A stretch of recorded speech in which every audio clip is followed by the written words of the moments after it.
बिस्मिल्लाहिर्रहमानिर्रहीम। ख़वातीन व हज़रात अस्सलाम वालेकुम। मैं हूं मोहम्मद सिब्तान राना, एलीट न्यूज़ पर programme justice health and education के साथ। हाज़रीन, जंग अज़ीम दोम के दौरान बरतानिया के लीडर चर्चिल ने अपने जर्नैलों से पूछा कि किस किस्म के हालात हैं, तो जर्नैलों ने बताया कि हम शिकस्त से दो चार हो रहे हैं। चर्चिल ने मज़ीद सवालात किए जिनके जवाबात मायूस कुन थे। चर्चिल ने आखिरी सवाल अपने जर्नैलों से पूछा और वो ये था कि ये बताओ कि हमारी अदालतें कैसा काम कर रही हैं। तो जर्नैलों ने बताया कि हमारी अदालतों में आम आदमी को, रियाया को इंसाफ मिल रहा है। जब चर्चिल ने यह बात सुनी तो पूरे वसूख और यकीन के साथ कहा कि अगर हमारी अदालतों में रियाया को इंसाफ मिल रहा है तो फिर हम ये जंग ज़रूर जीतेंगे। और फिर चश्मे फलक ने देखा कि हालात पलटे और बरतानिया हारी हुई जंग जीत गया। जी हाँ, जिन मुल्कों की, जिन रियासतों की अदालतें अच्छा काम करती हैं वो हारी हुई जंगें भी जीत जाया करते हैं। पाकिस्तान जो कि बदकिस्मती से बहुत सारे बहरानों का शिकार है, जिनमें अदालती बहरान भी शामिल है। हम इसी मौजू पर बात करेंगे। हमारी खुशकिस्मती कि आज हमारे साथ बहुत ही लर्नर पर्सनैलिटी, जिनका ताल्लुक़ कानून के शोबा से ही है, जो आलमी अदालत इंसाफ में बतौर कौंसल पेश होने की सलाहियत, हैसियत और लाइसेंस रखते हैं। साबका general secretary bar association Gojra हैं और क्रिमिनल फौजदारी मुकदमात में एक सनद की हैसियत रखते हैं। हमारे साथ मौजूद हैं Waqas Ahmed Khan, advocate high court. हम इससे बात करेंगे। वकास साहब, सबसे पहले ये बताइए कि पाकिस्तान जहाँ पे मुख्तलिफ बहरानों का शिकार है, तो क्या आप भी मेरी तरह यही तसव्वुर करते हैं कि पाकिस्तान अदालती और इंसाफ के जो इदारे हैं उनके हवाले से भी बहरान का शिकार है? बहुत शुक्रिया राना साहब। मैं ये गुजारिश करूँगा कि मैं यहाँ पे आपसे इख्तलाफ करूँगा। इंसाफ के मामला में ताख़ीर तो कही जा सकती है, थोड़े बहुत जो प्रोसीजरल मैटर्स हैं वो तो कहे जा सकते हैं, लेकिन इतनी मायूसी वाली बात नहीं, बहरान वाला कोई मसला नहीं है। मामलात काफ़ी हद तक ठीक चल रहे हैं।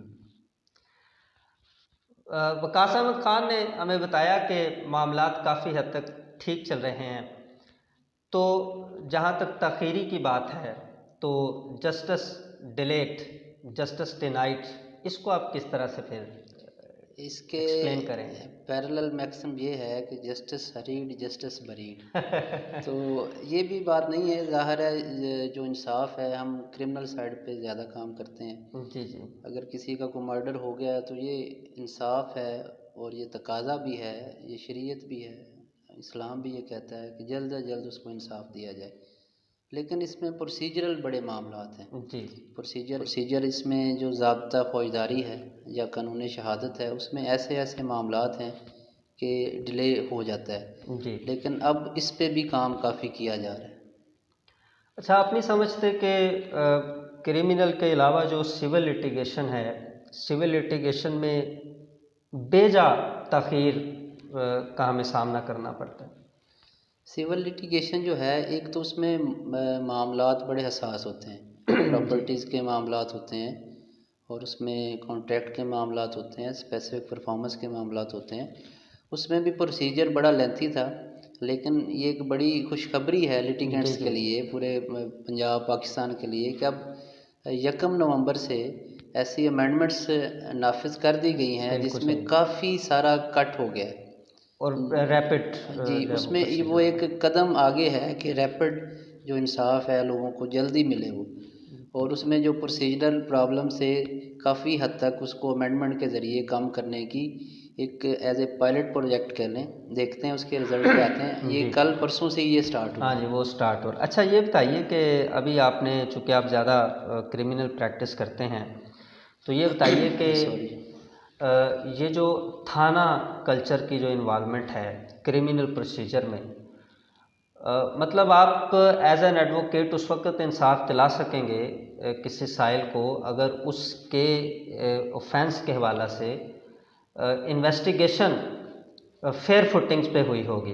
जी तो जी। थाना जिस तरह रिश्वत का गढ़ बन चुका है, ये मेरी राय है, आप हो सकता है इससे फिर इख्तलाफ करें, तो फिर कैसे हम इंसाफ की तवक्को कर सकते हैं? ये रिश्वत वाली जो बात है, ये एजाज़ तो पुलिस को सज़ा से हासिल है। हाँ। और being a lawyer, professional lawyer, थाना के मामलात से वकला को थोड़ा सा दूर ही रहना चाहिए। जहाँ तक आपने बात कही, ज़ाहिर है इन्वेस्टिगेशन एक इम्पॉर्टेंट फैक्टर है। एफआईआर लॉज होती है, उसके बाद इन्वेस्टिगेशन होती है, तो इसमें corruption no doubt police department में बहुत ज़्यादा है। और मैं तो ये देख रहा हूँ कि पिछले 1-2 सालों से इसका ज़्यादा कुछ ग्राफ बढ़ा है। करप्शन का। और इन्वेस्टिगेशन का जो लेवल है, जो हमारे आईओज़ हैं, जो मर्डर की इन्वेस्टिगेशंस करते हैं, नारकोटिक्स की करते हैं, या अदर जो हीनियस नेचर के ऑफेंस हैं, वो भी प्रॉपरली ट्रेंड नहीं है। जी सारे करप्ट भी नहीं हैं, लेकिन बहुत कम ऐसे लोग हैं जिनको अपने शोबे पे या अपनी इन्वेस्टिगेशन की जो फील्ड है उसके ऊपर ग्रिप और कमांड हासिल है। क्योंकि इन्वेस्टिगेशन में जो मटेरियल कलेक्ट होगा, जो एविडेंस कलेक्ट होगी, उसको ही कोर्ट में भेजा जाएगा। जी कोर्ट जी। उसी को प्रोसेस करेगी और सज़ा जज़ा का। अगर इन्वेस्टिगेशन में फ्लॉज होंगे तो इंसाफ नहीं दिया जा सकता। लिहाजा सबसे ज़्यादा ज़रूरी जो बात है वो ये है कि इन्वेस्टिगेशन का प्रोसेस जो है उसको सहल बनाया जाए और फेयर बनाया जाए। उसके लिए कोई तजवीज़ आप दे सकते हैं कि किस तरह से फेयर किया जा सकता देखिए, इन्वेस्टिगेशन जो पुलिस के मामलात हैं, जब मुशर्रफ साहब आए तो उन्होंने पुलिस ऑर्डर 2002 के नाम से कानून वो लेके आए। है? जी तो उसके पीछे बेसिक विजडम यही थी कि पुलिस को थोड़ा सा स्ट्रीमलाइन किया जाए। उसके बाद उससे पहले जो चली आ रही है पुलिस, जो रूल्स हैं 1934 के, जी। उसमें टाइम एंड अगेन अमेंडमेंट होती है। लेकिन ये एडमिनिस्ट्रेटिव प्रॉब्लम है, जी। लेजिस्लेशन का मसला नहीं है। लेजिस्लेशन तो सारी मौजूद है, पुलिस के हवाले से कानून भी मौजूद है, सज़ाएं भी मौजूद हैं, लेकिन ये एडमिनिस्ट्रेशन का मसला है। जब तक कोई अच्छा आईजी पंजाब नहीं आएगा या सेंटर पे नहीं देखा जाएगा कि हमने पूरे मुल्क की पुलिस को ठीक नहीं करना है, पुलिसिंग पे जब तक कोई इस पे ज़ोर नहीं देगा, जब तक इसको सियासी मकासद के लिए इस्तेमाल किया जाना बंद नहीं होगा, उस वक्त तक पुलिस ठीक नहीं हो सकती। खान साहब, ये पुलिस के हवाला से, पुलिस के सिस्टम को बेहतर करने के हवाला से हायर जुडिशरी के लेवल पे जुडिशल रिफॉर्म्स भी तो आ सकती हैं। देखिए, हायर जुडिशरी जो है पाकिस्तान की, अगस्त सुप्रीम कोर्ट ऑफ पाकिस्तान, और हर सूबे में जो अदालत आलिया होती है, हाई कोर्ट्स, वो हैं। ये वो अदालतें हैं जो कॉन्स्टिट्यूशन के ज़रिए मार्ज़ वजूद में आई हैं। जी इनको 1977 के आइन की वजह से इनकी जी जी एग्जिस्टेंस है, इसलिए इनको कॉन्स्टिट्यूशनल कोर्ट्स भी कहते हैं, जी जी हाई कोर्ट और सुप्रीम कोर्ट को। सुप्रीम कोर्ट और हाई कोर्ट की 3 ड्यूटीज़ हैं। जी नंबर 1 तो ड्यूटी ये है कि ये they work as an appellate court, जी। जो यहाँ से फैसले होते हैं उनको वहाँ पे जाके चैलेंज अपील किया जाता है। अपील ये किया बतौर एपलेट कोर्ट काम करती हैं। कुछ केसेस में इनकी ओरिजिनल जुरिस्डिक्शन होती है, ये डायरेक्ट केसेस भी वहाँ पे ट्रायल किए जा सकते हैं। जैसे जेड ए भुट्टो साहब का केस डायरेक्ट जी वहाँ जी। पे ट्रायल हुआ था। उनकी जो तीसरी और सबसे जो अहम है मुल्क के लिए, वो है इन्होंने फंडामेंटल राइट्स को इन्फोर्स करना होता है। जी हाई कोर्ट्स ने भी करना होता है, जो हमारे फंडामेंटल राइट्स आइन ने हमें दिए हैं उनकी प्रोटेक्शन इन्होंने करनी है। जी इस सिलसिले में जो सुप्रीम कोर्ट ऑफ पाकिस्तान का स्कोप बहुत बड़ा है। उन आइन का आर्टिकल 184 है, जी उसके सब आर्टिकल 3, जी जी उसके तहत ये लिखा हुआ है कि कोई भी पब्लिक इम्पोर्टेंस का मसला हो या जहाँ पे वायलेशन हो फंडामेंटल राइट्स की, तो सुप्रीम कोर्ट उसके ऊपर अपनी जो जुरिस्डिक्शन है जुरिस्डिक्शन इस्तेमाल उसको कर सकता इस्तेमाल है। करते हुए जी। आम तौर पे उसको अज़ खुद नोटिस या सो मोटो सो मोटो कहा करते जाता हैं, है, बिल्कुल। जो कि आजकल पिछले 10-12 सालों से बड़ी, बड़ा फैशन में है। हाँ, ज़ुबान ज़द आम जी। है बल्कि। तो इस तरह से तो आपका सवाल तो बीच में ही रह गया।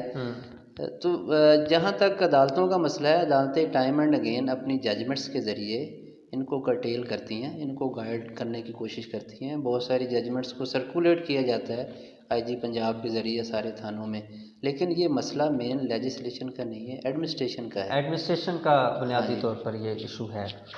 अच्छा ये बताइए कि वकला तहरीक जो परवेज़ मुशर्रफ साहब के दौर में बड़े चौबन पे गई और बड़ा रूज मिला, और वकला कम्युनिटी को अल्लाह ने उस वक़्त बड़ी इज़्ज़त भी थी। उसके बाद जुडिशरी, पाकिस्तान की जो हायर जुडिशरी थी, उसका क्या किरदार रहा, और वो अपने मकासद को, जिस मकसद के लिए इतनी बड़ी मूवमेंट चली थी, उस मकसद को किस हद तक पाने में कामयाब है? असल में वकला तहरीक का भी हिस्सा रहे हैं। उसमें हमारा यही नारा था कि ये किसी एक जज के लिए तहरीक नहीं है, नहीं। ये पाकिस्तान की आवाम के लिए तहरीक है। जैसे आपने प्रोग्राम के इंट्रो में कहा कि अगर अदालतें कोलैप्स कर जाएंगी तो सारा निज़ाम कोलैप्स कर कोलैप्स जाएगा। कर, तो सही। वो था निज़ाम को प्रोटेक्ट करने के लिए जी कि जी किसी आमर ने शब खून मारा जी जी और पीसीओ के तहत उसके बाद जो सारे मामलात हुए, इस तरह से सारा हुआ, तो उसके तहत हमने वो एक मूवमेंट चलाई सारी मैस लेवल के ऊपर, और अल्हम्दुलिल्लाह कामयाबी मिली। उसके बाद का जो है इरा या दौर है, उसको आप जुडिशल एक्टिविज़म कह सकते हैं, जी। या जुडिशल रेनेसेंस कह सकते हैं, या जुडिशल रिवाइवल कह सकते हैं। तो जुडिशरी जो बैकफुट पे थी, डिफेंसिव थी, जुडिशरी ने फ्रंट फुट पे आके खेलना शुरू कर दिया। उसमें बहुत सारी पॉजिटिव बातें भी हुई, कुछ नेगेटिव बातें भी हुई, जो कि आप सबको मालूम है कि सो मोटो का जी। बहुत अच्छा इस्तेमाल भी हुआ, कहीं कहीं पे बाइस इस्तेमाल भी हुआ।